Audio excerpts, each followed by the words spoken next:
Yadav films Bhojpuri Sonu Chamoli.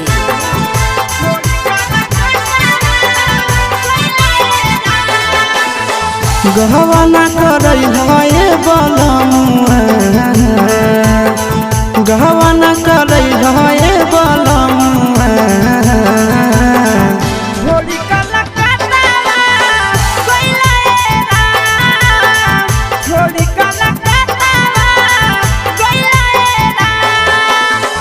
गहवाना करई है बलमुआ,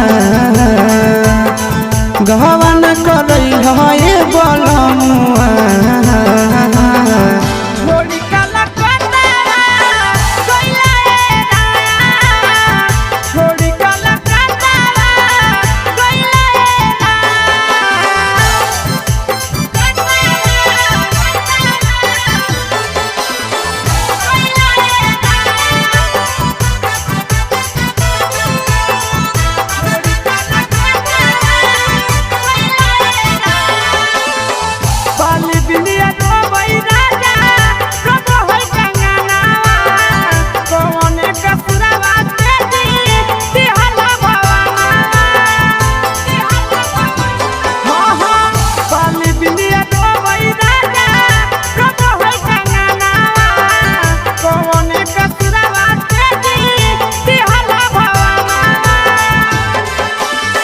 सरधोना पुरैल है बलमुआ,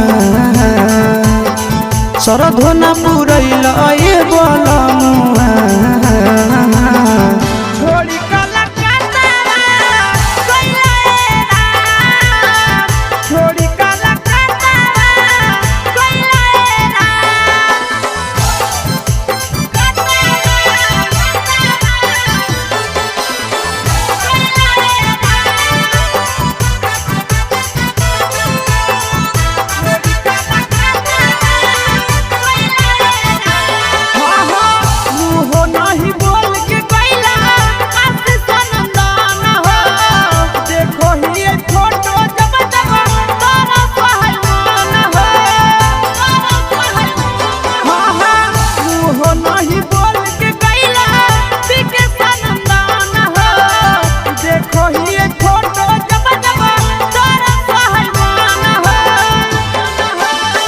तनियो नाम होइल ये बलमुआ,